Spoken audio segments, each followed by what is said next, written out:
कहाँ है? spring.io.tools site पे जाएंगे और जैसे ही आप विंडोज के लिए सपोज ये exe क्लिक करेंगे तो ये जो है आपको एक इस तरह की जार फाइल डाउनलोड करके देगा, एग्जीक्यूटेबल जार फाइल। ठीक है, जिसका साइज अप्रोक्स 627 MB के करीब रहेगा। और जैसे ही आप इस पर क्लिक करेंगे, ठीक है, आप जैसे ही इस पर क्लिक करेंगे इसका एग्जीक्यूशन का प्रोसेस शुरू हो जाएगा, ये एक्सट्रैक्ट करना शुरू कर देगा। और इसके एक्सट्रैक्शन के बाद आपका जो है एक इस तरह का फोल्डर बनेगा। ठीक है, आप देख पा रहे हैं एक इस तरह का फोल्डर बनेगा। आप इस पे जैसे ही डबल क्लिक करेंगे, थोड़ी देर वेट कीजिएगा, वो आपके सिस्टम की स्पीड के ऊपर है, सिस्टम की मेमोरी के ऊपर है कि ये कितना टाइम लेगा। 20 सेकंड भी ले सकता है, 30 सेकंड भी ले सकता है, 1 मिनट भी ले सकता है, बट ये एग्जीक्यूटेबल जार फाइल जो है एक्सट्रैक्ट होने के बाद इस तरह का जो है। और ये जब एक्सट्रैक्ट होना शुरू होगा तो यहाँ टॉप कॉर्नर पे लेफ्ट पे जो है एक आपका प्रोसेसिंग विंडो अपीयर हो जाएगा। ठीक है, जब आप इसको एक्सट्रैक्ट कर लेंगे तो और एक्सट्रैक्ट हर फाइल को एक्सट्रैक्ट करेंगे, आपके सामने इस तरह का एक फोल्डर बनकर आ जाएगा। इस फोल्डर के अंदर कई सारे फोल्डर्स आपके हैं। ठीक है, जो इसके अपने खुद के प्रोडक्ट रिलेटेड फोल्डर्स हैं वो, बट आपके जो काम की चीज़ है वो ये है। ये ग्रीन कलर का जो आइकन है ये आपके काम की चीज़ है। ठीक है, इसी पे ये बेसिकली ये एप्लीकेशन लॉन्चर है। आप जैसे ही इस पे डबल क्लिक करेंगे आपके सामने जो है वो स्प्रिंग टूल सेट ओपन होना शुरू हो जाएगा। मैं एक बार इसको ओपन करके दोबारा दिखाता हूँ। ठीक है, आप जैसे ही इस पे डबल क्लिक करेंगे, देखिए मैं अभी डबल क्लिक करने जा रहा हूँ।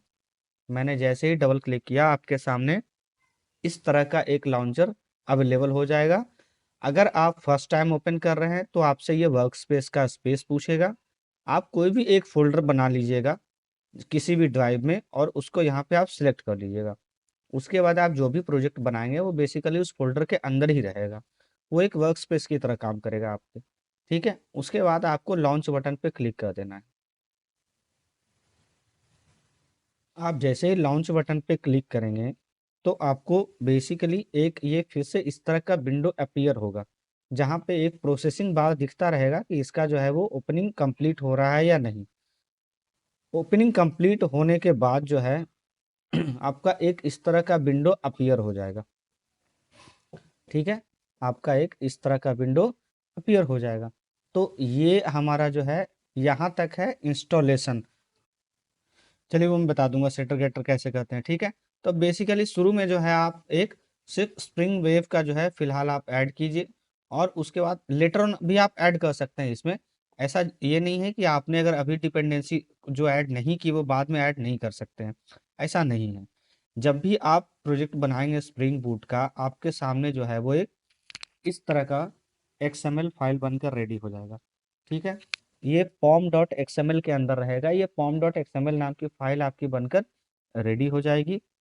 और उसके अंदर आपकी जो भी आप डिपेंडेंसी ऐड करेंगे, जैसे आपने वेब का ऐड किया है तो वेब का आपके पास जो है वो इस तरह का आ जाएगा। डिपेंडेंसीज हम लोग बाद में भी ऐड ऑन कर सकते हैं। ठीक है, तो फिलहाल हम लोग इसे डाउनलोड कर लेते हैं। ये चीज़ें ऑलरेडी आपके लास्ट क्लास में हो चुकी है। ठीक है, बस जस्ट एक काफ़ी दिन हो गए इसलिए इसको मैं रिमाइंड करा दे रहा हूँ दोबारा। ठीक है, अब आप जैसे ही यहाँ आते हैं आपके सामने ये जो है एक देखिए आर्क एक रार फाइल जो है आपके सामने अपीयर, विनजिप फाइल जो है आपके सामने अपीयर हो जाती है, जिप फोल्डर, इसको आप एक्सट्रैक्ट कर लीजिए। आप जैसे ही इसे एक्सट्रैक्ट करेंगे आपके सामने एक इस तरह का हेलो वर्ल्ड का एक फोल्डर बन जाएगा। ठीक है, हम लोग एक काम करते हैं, इसे इस फोल्डर को कॉपी करके अपने वर्क स्पेस में ले चलते हैं। ठीक है, यहाँ मैंने इसे कॉपी कर लिया। और जो मेरा STS का था, ऑलरेडी मैंने कई सारे आपको लास्ट टाइम सिंपल ऐप एक बनाकर दिखाया था। अभी फिलहाल ये आपको इंपोर्ट करके दिखा देता हूँ। देखिए आपने जो फोल्डर अभी कॉपी किया है उस फोल्डर को आप यहाँ से जाएंगे, open project from file system, directory पे क्लिक करना है। और डायरेक्टरी पे क्लिक करके देखिए ये हेलो वर्ल्ड अभी बनाया था। मेक श्योर कि जब आप ये काम कर रहे हो आपका इंटरनेट एक्टिव रहे। क्यों?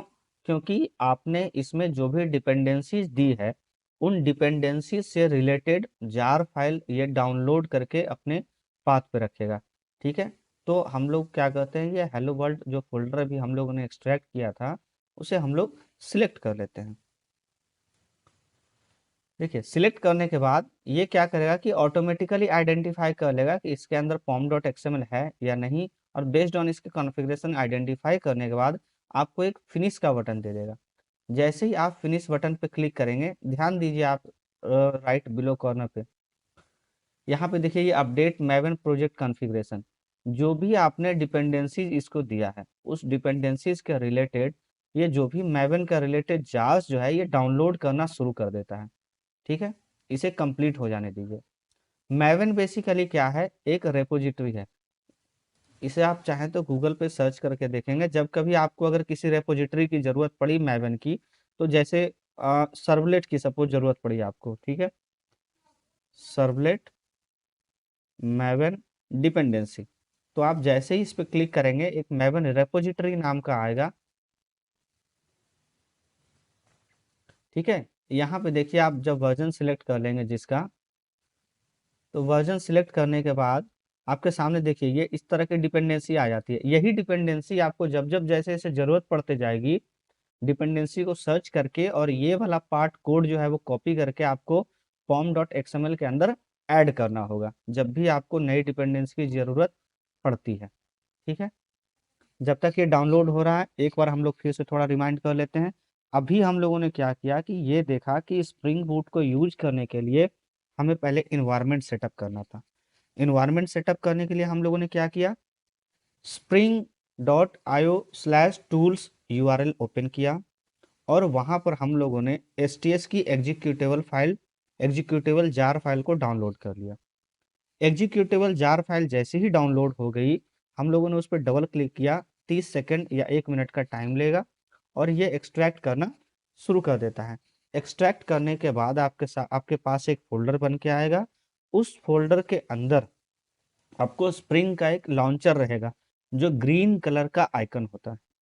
ठीक है, उस आइकन पे आप जैसे ही डबल क्लिक करेंगे, अगर आप वेरी फर्स्ट टाइम आ रहे हैं तो ये क्या करेगा कि आपसे वर्क स्पेस का लोकेशन पूछेगा। ठीक है, आप कोई भी एक फोल्डर अपने किसी ड्राइव में बना लीजिएगा, उसका नाम दे दीजिएगा वर्क स्पेस, या अपने हिसाब से आप याद रखने के लिए जो आप देना चाहें वो वर्क स्पेस देकर फोल्डर को सिलेक्ट कर लीजिएगा और लॉन्च बटन पे क्लिक कर दीजिएगा। अगर आप सेकंड टाइम ओपन कर रहे हैं या थर्ड टाइम या सेकंड टाइम ऑनवर्ड जब आप ओपन कर रहे हैं, तो जो आपने लास्ट टाइम सिलेक्ट किया था वर्क स्पेस वो आपको दिखा देगा। अगर आप उसी वर्क स्पेस को ओपन करना चाहते हैं तो आप उसको एज इट इज डिफॉल्ट रहने दीजिए और लॉन्च बटन पे क्लिक कर दीजिएगा। अदरवाइज आप क्या कीजिएगा कि अपनी नई वर्क स्पेस की डायरेक्टरी सिलेक्ट करके तब लॉन्च बटन पे क्लिक कीजिएगा। ठीक है, ये तो था आपका STS का पार्ट। अब STS जैसे ही ओपन हो गया तो स्प्रिंग क्या करता है कि आपको एक बना बनाया रेडीमेड कॉन्फ़िगरेशन जो है वो आपको अवेलेबल कराता है जहां से आप शुरुआत कर सकते हैं। ठीक है, इसके लिए आप starts.spring.io पे क्लिक कीजिएगा तो वहां पर आपको डिपेंडेंसी ऐड करने का, जावा के वर्जन, स्प्रिंग बूट के वर्जन, मैवन बिल्ड टूल, ये सब सिलेक्ट करने का ऑप्शन आ जाएगा। जैसे ही आप सिलेक्ट करते हैं आपके सामने जो है एक जिप्ड फाइल डाउनलोड हो जाती है। जिप्ड फाइल कुछ इस तरह की होगी। इसको आपको जो है यहाँ पे एक्सट्रैक्ट कर लेना है और आपके वर्क स्पेस में आप इसे कॉपी कर लीजिएगा। वर्क स्पेस में कॉपी करने के बाद यहाँ पर आपके पास ऑप्शन आता है open project from file system. Open project from file system आप जैसे ही करेंगे आपका ये जो है आपके सामने अवेलेबल हो जाएगा हेलो वर्ल्ड। अब यहाँ पर देखिए आपके मैवन डिपेंडेंसीज में आपने जो जो ऐड किया है वो सारे जार इसने अभी यहाँ पर डाउनलोड करे हैं जो आपके सामने देखिए अवेलेबल है। अभी तक आप जो है अलग से टॉमकेट का सर्वर आप ऐड करते थे और सर्वर रन करते थे तब आपका एप्लीकेशन लॉन्च होता था। इसमें जो है वो एम्बेडेड टॉमकेट होता है और एम्बेडेड टॉमकेट का कौन सा वर्जन आप यूज कर रहे हैं उसके लिए देखिए यहाँ पे ये इसने दे रखा है टॉमकेट एम्बेड EL 10.1.18, इसने ये वर्जन बाय डिफॉल्ट यूज किया है।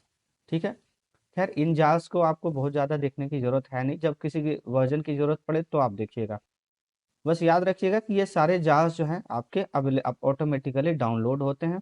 ये जार्स किस डिपेंडेंसीज के कारण आए हैं ये अगर देखना हो तो आप उसके लिए सबसे इम्पोर्टेंट फाइल जो इनिशियल में है वो आपका है pom.xml। सबसे पहले आप pom.xml के अंदर देखेंगे कि आपका जो स्प्रिंग बूट का वर्जन है, ये देखिए 3.2.2 आप यूज कर रहे हैं। जावा का जो वर्जन आप यूज कर रहे हैं वो है 17। ठीक है, इसके अलावा आपने जो है वेब की डिपेंडेंसी ऐड की थी। लेटर ऑन जब भी आपको नई डिपेंडेंसी ऐड करनी हो आप यहाँ पे ऐड कर सकते हैं। ठीक है, जब आप यहाँ से open project from file system कर रहे हो तो याद रखिएगा कि आपका इंटरनेट कनेक्शन एक्टिव हो, क्योंकि ये मैवन रिपोजिटरी से जो भी इसके रिक्वायर्ड जार फाइल्स है उसे ये डाउनलोड करता है। ठीक है, ये था आपका कि वेरी फर्स्ट जो हेलो वर्ल्ड एप्लीकेशन जो है वो आप कैसे यहाँ पर एक्सेस करते हैं। ठीक है, इसके अंदर अब एक बार इसके स्ट्रक्चर को समझिए। ऑटोमेटिकली जैसे ही आप करेंगे ये आपको ऑप्शंस भी देते जाएगा। ठीक है, तो कई सारे जो सर्वर से रिलेटेड जो भी आपके कॉन्फ़िगरेशंस हैं वो सारे के सारे यहाँ पर इसके पास अवेलेबल हैं। ठीक है, उन उन की वैल्यू पेयर को सिर्फ हमें यूज करना है। अब थोड़ा सा इससे आगे चलते हैं। ठीक है, तो एप्लीकेशन डॉट प्रॉपर्टीज में हमारे जो भी डेटाबेस से रिलेटेड कॉन्फ़िगरेशंस करने हो, पोर्ट रिलेटेड हो, या जो भी कॉन्फ़िगरेशन करने हो उसके लिए हम एप्लीकेशन डॉट प्रॉपर्टीज फाइल को याद रखते हैं। ठीक है, पॉम डॉट एक्सएमएल आप देख ही चुके हैं। एक और इम्पोर्टेंट फोल्डर इसमें है, वो है आपका ये वेब ऐप फोल्डर। जब भी आप कोई जेएसपी या फाइल वगैरह बनाएंगे तो उसको आप मेन के अंदर ये वेब ऐप फोल्डर आपका बाय डिफॉल्ट बना हुआ नहीं रहेगा, ये आप खुद से बनाइएगा। ठीक है, देखिए इसके अंदर अभी जो हम लोगों ने इमीडिएट जो अभी लाए थे हम लोग, इसके अंदर देखिए वेब ऐप फोल्डर नहीं बना हुआ है, लेकिन आपको यहाँ पर बना लेना है। मेन के अंदर वेब ऐप के अंदर ही आप अपने सारे जेएसपीज वगैरह रखिएगा। ठीक है, और उसके अंदर की कोडिंग करेंगे हम लोग। तो ये था हमारा कि फाइल स्ट्रक्चर, यानी जो हमारे पास हमने इंपोर्ट किया उस इंपोर्टेड जो जार फाइल आया मेरे पास उसका क्या स्ट्रक्चर है। ठीक है, अब देखिए एक बार इसको थोड़ा रन करने की कोशिश करते हैं। जब आप रन करेंगे इसको तो आपके सामने एसटीएस में कई सारे ऑप्शंस आएंगे। इनमें से आप स्प्रिंग बूट ऐप पे क्लिक कर लीजिएगा। आप जैसे ही स्प्रिंग बूट ऐप पे क्लिक करेंगे तो आपके सामने देखिए एक इस तरह का स्क्रीन अपीयर होगा। ठीक है, यहाँ लास्ट में देखिएगा आपके सामने यहाँ पर अपीयर हो जाएगा स्टार्टेड। अगर किसी तरह की कोई एरर आएगी तो ये एरर भी कंसोल में ही बता देगा। जैसे एक काम करते हैं, इसको हम लोग एरर देते हैं यहाँ पर। ठीक है, ये अभी फिलहाल के लिए मैं कमेंट कर रहा हूँ और अब मैं इसको रीस्टार्ट करने की कोशिश करता हूँ। अच्छा मालिनी, देखिए आप कह रहे थे ना कि इस पोर्ट की जरूरत क्यों पड़ती है। अभी देखो मैंने सर्वर स्टॉप नहीं किया, ठीक है, और मैं दोबारा इसे स्टार्ट करने की कोशिश करता हूँ पहले।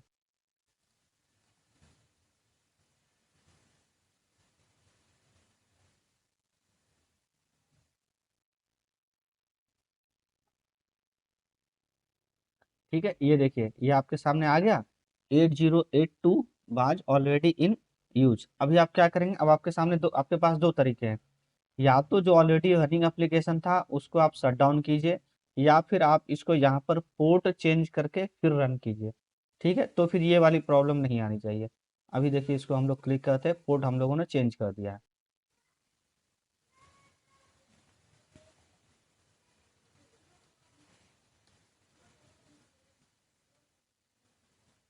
ठीक है, अभी हमारा ये प्रॉब्लम अब नहीं आया। ठीक है, देखिए पोर्ट का प्रॉब्लम नहीं आया। इसको हम लोग 82 रहने देते हैं और एक काम करते हैं, पहले सारे एप्लीकेशन हम लोग शट डाउन करते हैं।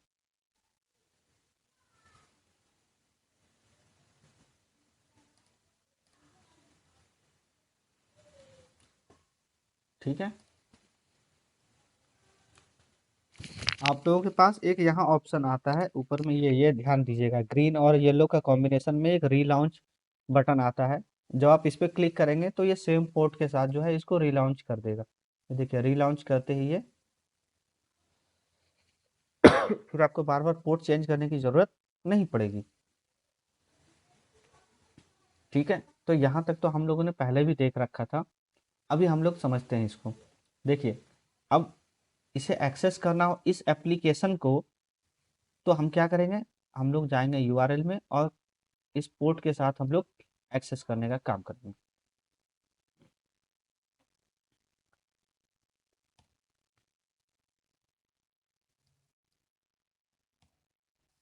ठीक है, देखिए जब इस तरह का पेज आपके पास आ जाए तो आप समझ जाइएगा कि आपका एप्लीकेशन रन कर रहा है। दो जगह से आप समझ सकते हैं, एक तो ये पेज आ जाए, ये पेज इसलिए आया क्योंकि हम लोगों ने अभी एरर पेज को जो है वो कोई पाथ, किसी पाथ से मैप नहीं कर रखा है, इसलिए जो डिफॉल्ट है वो देता है स्प्रिंग बूट अपना। ठीक है, और दूसरा ये है कि आप यहाँ से देख सकते हैं कि स्टार्टेड जो हो गया था आपका। ठीक है, अब एक एक करके थोड़ा और समझते हैं चीज़ों को। जब आप इंस्टॉल करेंगे आप, ठीक है, तो यहाँ पर आप एक काम और कर लीजिएगा। प्लीज मेक श्योर, जो अभी मैं बताने जा रहा हूँ, ठीक है, यहाँ पर बाय डिफॉल्ट आपको जावा इंटरप्राइज एंड वेब एप्लीकेशन का टूल जो है, प्लगइन जो है वो इंस्टॉल्ड नहीं होता है। तो आप क्या करेंगे, आप जाएंगे हेल्प मेन्यू में, वहाँ से इक्लिप्स मार्केट प्लेस में आएंगे। ठीक है, और वहाँ से आपको इंस्टॉल करना पड़ेगा ये प्लगइन एसटीएस में। फिर से एक बार मैं बता देता हूँ, इस चीज़ को समझिएगा। इसको मैं एक बार फिर से बता देता हूँ कि हेल्प मेन्यू में जाना है, इक्लिप्स मार्केट प्लेस में जाना है, एसटीएस इंस्टॉल करने के बाद जो भी वेब डेवलपमेंट रिलेटेड टूल्स हैं उन्हें अलग से इसमें इंस्टॉल करने की ज़रूरत पड़ती है। ठीक है,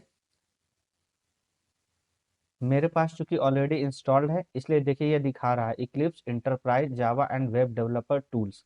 आपके में इंस्टॉल्ड में बाय डिफॉल्ट ये नहीं दिखाएगा। आपको सर्च पे जाना है, और सर्च पे जाने के बाद आपको यहाँ पे सर्च कर लेना है जावा इंटरप्राइज एंड वेब एप्लीकेशन। ठीक है, आप जैसे ही इस पे क्लिक करेंगे,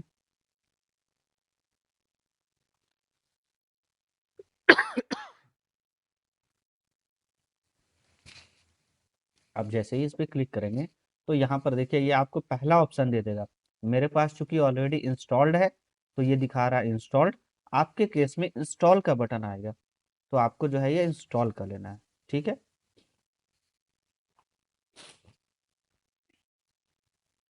थोड़ा टाइम लेगा इंस्टॉल होने में प्लगइन, उसके बाद रीस्टार्ट की ज़रूरत पड़ेगी, रीस्टार्ट कर लीजिएगा। ठीक है,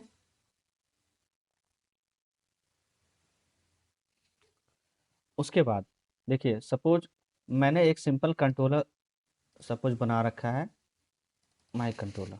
ठीक है, अब देखिए अब यहाँ पर आपको जो है, हम लोग अब आते हैं एनोटेशंस पे।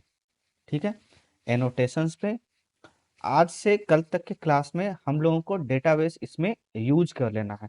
ठीक है, कि डेटाबेस के थ्रू हम लोग चीज़ें गेट कर पाएँ, चीज़ें सेव कर पाएँ। ठीक है, सर, यस एक्सक्यूज मार्विन। मी सर।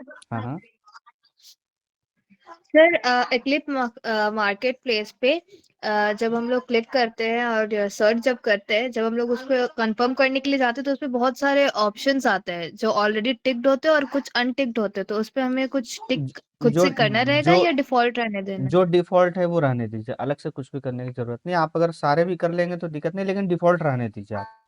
जो डिफ़ॉल्ट आपके ऑलरेडी आ रहे हैं, आप सिर्फ़ उनको ही ओके रहने सर। दीजिए। डॉलर एनोटेशंस लगा रखा है, यानी इस चीज़ से आप क्या समझे कि किसी भी जावा फाइल में अगर मुझे उस फाइल को कंट्रोलर की तरह ट्रीट करना है तो उसके आगे मुझे at the rate controller annotation लगाना पड़ेगा। ठीक है, तो एक तो हो गया आपका एट द रेट कंट्रोलर। अब एट द रेट कंट्रोलर तो बन गया ये, अब इसके अंदर जो है वो डिफरेंट डिफरेंट मेथड्स हैं, और उन मेथड्स को भी हम कंट्रोलर की तरह यूज करते हैं। तो गेट मैपिंग और पोस्ट मैपिंग देते हैं। अब थोड़ा देखिए, मैंने जैसे ही इसे हिट किया, ध्यान दीजिए इंटरनली इसने क्या क्या किया ये समझिए। जैसे ही मैंने हिट किया, इसने सबसे पहले देखा कि लोकल होस्ट पे पोर्ट 8082 पे जो एप्लीकेशन रन कर रहा है, कौन सा एप्लीकेशन रन कर रहा है हमारा ये। अब ये देखेगा कि इसके अंदर जितने भी कंट्रोलर्स हैं उन कंट्रोलर के अंदर गेट मैपिंग में मेरा मैसेज वाला कहाँ पर है। उसने जैसे ये किया, इसको ये मिल गया। अब इसने वन बाय वन इस मेथड के सारे स्टेटमेंट को एग्जीक्यूट करना शुरू किया। देखो इनसाइड मैसेज आया, माई service dot gate service message, ये आपका सर्विस जब बताऊंगा तब इसको बताऊंगा। अभी इसने क्या किया, रिटर्न हेलो डॉट जेएसपी। अब ये सर्च करेगा हेलो डॉट जेएसपी इस वेब ऐप के अंदर जो मैंने बना रखा है, और इसके कंटेंट में जो भी एचटीएमएल टैग्स वगैरह में लिखे रहेंगे उसको ये यहाँ पे रिटर्न कर देगा। ठीक है, एक काम करते हैं, इसको फिर से वेरीफाई करते हैं। मैं इस मैसेज का नाम दे देता हूँ मैसेज आईटीपी। ठीक है, और यहाँ पर मैं दे देता हूँ हाय students, this is a spring so related class in ITP CST। ठीक है, इसको हम लोगों ने सेव कर दिया। ठीक है, हमारा अब जो नया कंट्रोलर बन गया वो क्या है, मैसेज। एक बार हम लोग अब इसको रीलॉन्च करते हैं। यहाँ से मैंने इस बटन से, ध्यान दीजिए, रीलॉन्च से लॉन्च किया इसे। लॉन्च करते ही हम लोग कंसोल पे देखते हैं कि 8082 पे मेरा क्या एप्लीकेशन स्टार्ट हो चुका है। एप्लीकेशन स्टार्ट हो गया 8082 पोर्ट, ध्यान दीजिए 8082 पोर्ट पे मेरा एप्लीकेशन स्टार्ट हो गया है। ठीक है, जैसे ही 8082 पोर्ट पे एप्लीकेशन स्टार्ट हुआ, मैं एक बार अब यहाँ पे सर्च करता हूँ। अब अगर मैं मैसेज यूआरएल हिट करूंगा तो क्या ये मेरा रिटर्न करेगा हेलो डॉट जेएसपी? नहीं करेगा। क्यों? क्योंकि अब तो ये यूआरएल है नहीं, इसे तो चेंज कर दिया है। अब हम लोग इसको नए वाले यूआरएल को हिट करने की कोशिश करते हैं। जैसे ही हम लोगों ने नए वाले यूआरएल को हिट किया, इसने आपको जो है दे दिया hi students this is a spring related class in ITPST, यानी कि जो भी हम लोगों ने जेएसपी में यहाँ डाला है वो यहाँ पे आ गया है। ठीक है, अब अगर मान लिया सपोज मेरे पास कोई ऐसा होता कि मैं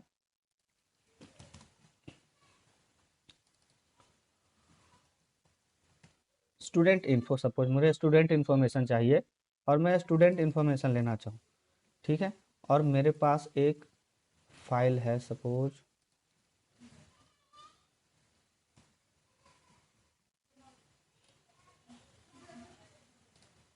ठीक है, यहाँ से मैंने कर दिया स्टूडेंट इन्फो डॉट जेएसपी। ठीक है, इसे हम लोग अभी हटाते हैं, इसे हम लोग यहाँ कर देते हैं स्टूडेंट इन्फो। और स्टूडेंट इन्फो में हम लोग क्या करते हैं, हम लोग बेसिकली यहाँ पर एक सिंपल सा डेटा डिस्प्ले कर देते हैं। एचटीएमएल टैग्स तो आप लोगों ने देख ही रखा है ना।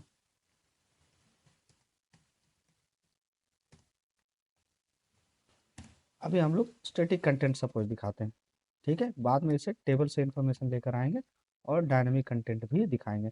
अभी मैं केवल एक बेसिक डिटेल दिखा रहा हूँ यहाँ पे।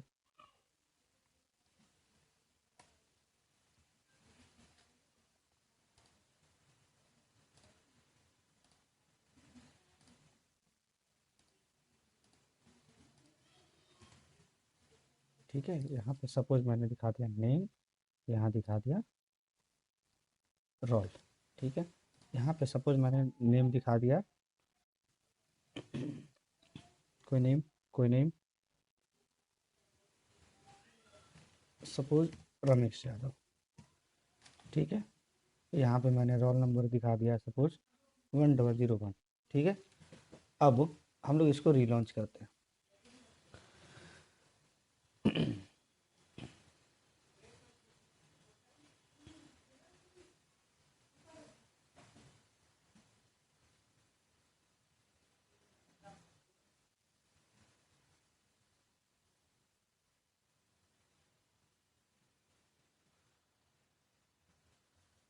ठीक है, एप्लीकेशन स्टार्टेड।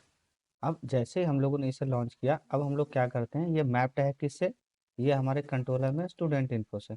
एक बार अब हम लोग स्टूडेंट इन्फो को